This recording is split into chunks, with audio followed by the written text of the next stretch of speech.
こんにちは。イタリア暮らしのリリマルです。今回は僕たちの妊娠期間がどのようなものだったのかということについて、クリスマスの一日の映像と合わせてお届けしたいと思います。僕は日本の出産がどのようなものなのか経験してないので、イタリアと日本の違いを知りたいということもあって、コメントなどで日本との違いを気づいた点教えていただけると嬉しいです。それではよろしくお願いします。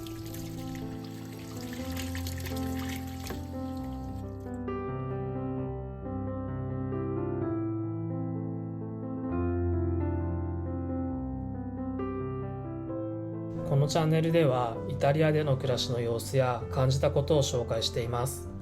よろしければ高評価、チャンネル登録、コメントいただけると幸いです。よろしくお願いします。まず僕たちの妊娠期間がどのようなものだったのかについてお話しします。妊娠が発覚したのは去年のイースターの時期でした。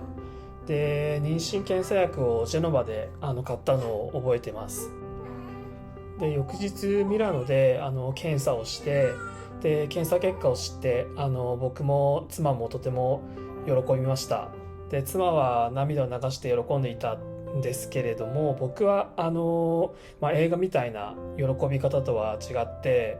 これから父親になるんだなっていう実感があまりなかったような気がします。で、正直自分が薄情なのかなとか思って、そんなやつが父親になっていいのかなとか不安に思ったりもして、で母に相談したりして、で男親というのは大体そんなもんだから、結局なってみなきゃわからないなというような結論に至りました。話は変わりますが、イタリアではクリスマスは特別で家族で過ごします。妻の家族は25日にクリスマスランチをしてきたそうです。で、今回のメニューは、妻の両親にいただいたスパークリングワインと前菜に生ハムの盛り合わせ、妻の友人にいただいたアルバニアのサラダとミートボールっぽいものです。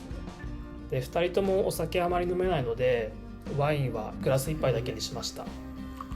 このアルバニアのミートボールっぽいものを初めて食べたんですけれど、味がしっかりしていてとても美味しかったです。ちょっと重めでしたけど。本当はこの後メインがあったんですけど、2人ともお腹いっぱいになってしまったので、メインはディナーでいただくことにしました。で、息子には当然ミルクを用意してます。早く一緒に食事できるようにならないかなって思いました。で、そんな感じで妊娠生活が始まりました。で、妊娠期間のほとんどはミラノで過ごしました。で、それまで以上に食べ物に気を使って、出かける際にも疲れすぎないように気をつけたり、至らぬところもたくさんあったとは思うんですけれども、妻の体調を気にかけて家事もこれまで以上に頑張りました。で、リモート勤務でずっと家にいたということもあったし、あと家事は基本的に得意なので、いろいろこなせたかなと思っています。ここは妻に聞いてみないとわからないところではあるんですけれども、自分ではそう思ってます。で、イタリアには毎月妊娠状況のチェックアップがあります。で、イタリアでは特別な DNA 検査などは除いて、このような出産に関する基本的なチェックアップっていうのは全て無料で提供されています。で、日本では出産にはだいたい50万円くらい費用がかかるというふうに聞いているので、費用についてはイタリアの方が出産しやすい環境が整っているのかなと思います。で、このチェックアップには幸い有給の取りやすい仕事だったので、ほぼ毎回僕も一緒に行きました。で、内容としてはイタリア語で行われているのであんまり分からなかったんですけれども、この妊娠を自分事として捉える助けになったのかなとは思っています。で、毎度帰り道に妻に状況を教えてもらって、赤ちゃんが順調に成長しているっていうことを聞いてほっとして、安心した気持ちになったことを覚えてます。これはちょっとした思い出話なんですけれども、毎回朝にチェックアップがあったので2人で出かけて、その帰り道に近所のベーカリーでブリオッシュやフォカッチャを買って帰るのが楽しみでした。で、妻はミラノのフォカッチャには結構評価が厳しくて、で正直高くて味もいまいちだっていつも愚痴ってました。妻はそのフォカッチャの本場である、リグリア州出身なので、フォカッチャにはとてもうるさいっていう特徴があります。この期間はいろいろとトラブルもありました。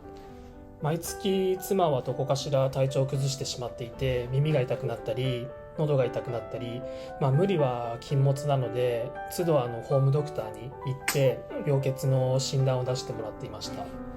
でイタリアでは病欠は権利として守られているので、有給を使わずに休むことができます。で妻の会社の人も理解のある人が多くて、それも良かったかなと思ってます。でトラブルの極めつけは、妊娠6ヶ月頃のある日だったんですけど、深夜に妻が激しい腹痛を訴えて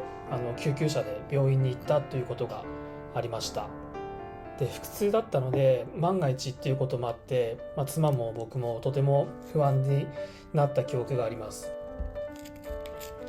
正直最悪の事態を考えてしまってとても焦ったことを覚えてます。結果としては尿路結石で、赤ちゃんには影響はありませんでした。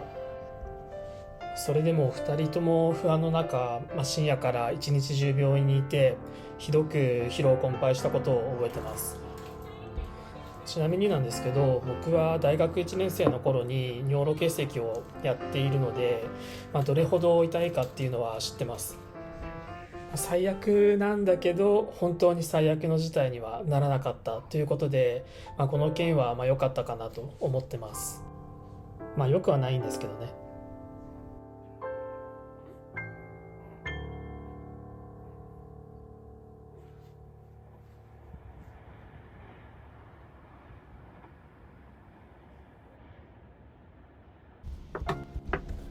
ディナーはメインとして用意していたスティンコという豚のすね肉の料理です。クリスマスの定番料理で結構ヘビーめな料理ですね。でじゃがいものプレートを一緒にいただきました。でこの時期になるとスーパーでは調理済みのスティンコがたくさん並んでいて、簡単に買うことができます。牛すじ煮込みみたいにホロホロの食感で、旨味がとても効いていて本当に美味しい料理でした。だけどちょっとやっぱりヘビーな料理なので、あんまりたくさん食べられるようなものではないかなっていうような感想でした。でイタリアのクリスマス料理はヘビーな料理が定番らしくて、でその来る年を豊かに過ごせるようにというような意味が込められているっていうふうに妻からは聞きました。諸説あるみたいです。産休についてですが、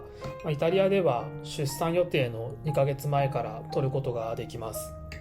日本は出産予定の6週間前からということらしいので、イタリアの方が少し長いみたいですね。で正直妻の妊娠期間の、体調を見ていると産休はもっと長くてもいいような気がしました。その産休のタイミングでミラノを離れて、妻のご両親のご協力もあって、妻の実家があるリグリア州で出産することになりました。ミラノで借りていた部屋は子育てするには狭いし、家賃も高いっていうことで、またサポートしてくれる人も周りにはいないっていうのもあって、ミラノに居続ける必要もないかなというような事情もありました。日本にも里帰り出産があるように、妊婦さんへのサポートっていうのはとても大事だと思います。本当に妻のご両親のサポートにはとても感謝してます。特にイタリア語ができない僕にとっては、不甲斐ないんですけれども、十分に妻をサポートすることが難しいこともあります。このようなことを考えると、ミラノにいるよりはリグリア州に移った方が良かった。この決断は大正解だったなと思ってます。